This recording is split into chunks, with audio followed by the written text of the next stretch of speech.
Le cinéma, on l'imagine souvent comme une usine à rêves, un monde de paillettes et de glamour. Mais aujourd'hui, on va passer derrière le rideau pour voir l'envers du décor. On va découvrir ensemble la machinerie bien réelle et parfois surprenante qui fait tourner le cinéma français. Alors oui, le cinéma, ça nous transporte, c'est vrai. Mais derrière toute cette magie, il y a une industrie, une vraie, avec ses propres règles, ses métiers et bien sûr, ses défis. C'est cette fameuse usine à rêves qu'on va explorer. Regardez-moi cette image. Elle dit tout, non? C'est ça la création d'un film. Une ambition parfois complètement démesurée.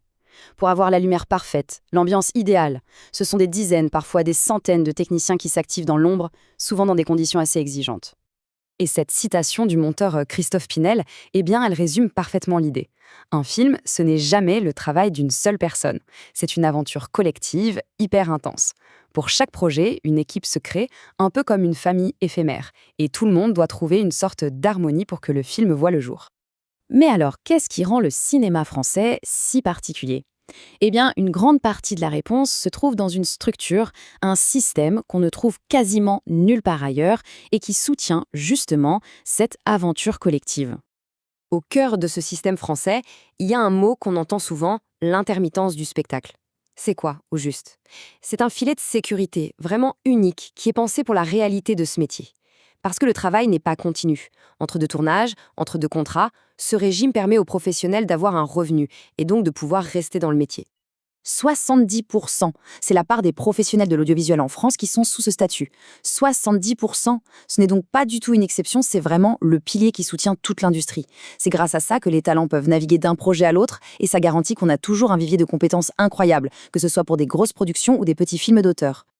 Et ce système, attention, il n'est pas tombé du ciel. Il a une longue histoire. Il a été créé en 1936, bien avant beaucoup d'autres protections sociales, et à l'origine, c'était juste pour les techniciens du cinéma.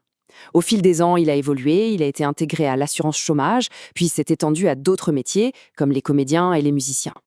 Mais attention, ce soutien ne résout pas tout, et la précarité, elle, reste bien réelle. Comme le dit Ségolène Dupont, être intermittent, c'est une véritable course de fond.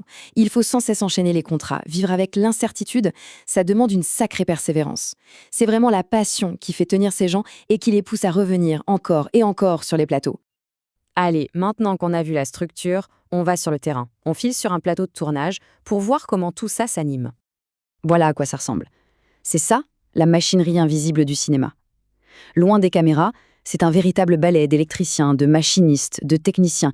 Chaque geste est millimétré, chaque câble est à sa place, tout est synchronisé pour que, devant la caméra, la magie opère. Et au cœur du cinéma, bien sûr, il y a l'art de l'illusion. Cette façade parisienne, on n'y croirait pas vrai, elle a l'air si réelle. Et pourtant, c'est un décor, entièrement construit en studio. C'est le travail incroyable des équipes de décoration qui sont capables de bâtir des mondes à partir de rien. Sur un plateau, c'est une véritable symphonie de métiers. Le réalisateur a la vision, d'accord, mais c'est le chef opérateur qui va la sculpter avec la lumière. Pendant ce temps, l'ingé son capture chaque son et la script, qui est la mémoire vivante du film, s'assure que tout est cohérent. Personne ne travaille dans son coin, tout le monde dépend des autres. Concrètement, la vie d'un film se déroule en plusieurs étapes. Ça commence par une idée qui devient un scénario. Ensuite, c'est le tournage, la phase la plus intense. Après ça vient la post-production. C'est là qu'on assemble tout. Et enfin, la distribution, le moment où le film rencontre enfin son public. Mais voilà qu'un tout nouvel acteur vient de débarquer. Un acteur qui pourrait bien réécrire complètement le scénario. Cet acteur, c'est l'intelligence artificielle. Et là, la question divise absolument tout le monde dans l'industrie. D'un côté, il y a ceux qui voient l'IA comme un super outil, un moyen de se débarrasser des tâches répétitives pour se concentrer sur la créativité. Et de l'autre, il y a ceux qui y voient une vraie rupture, une menace pour les emplois, pour l'originalité et même pour les droits d'auteur. Et tout ça, ça nous amène à une question de fond, une question presque philosophique. Le cinéma, c'est basé sur le vécu, sur l'émotion humaine, l'intuition.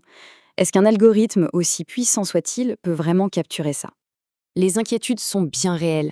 La première, c'est la disparition des postes de débutants, comme les assistants, qui sont essentiels pour apprendre le métier.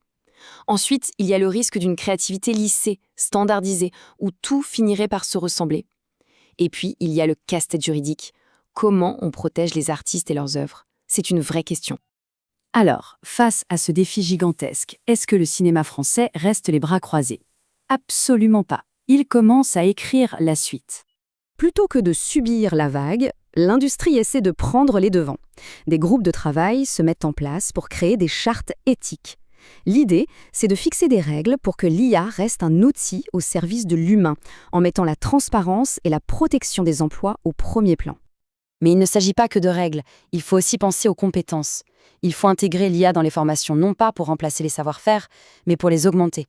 De nouveaux métiers vont sûrement voir le jour. L'enjeu, c'est d'accompagner tout le monde dans cette transition pour que personne ne soit laissé sur le bord de la route.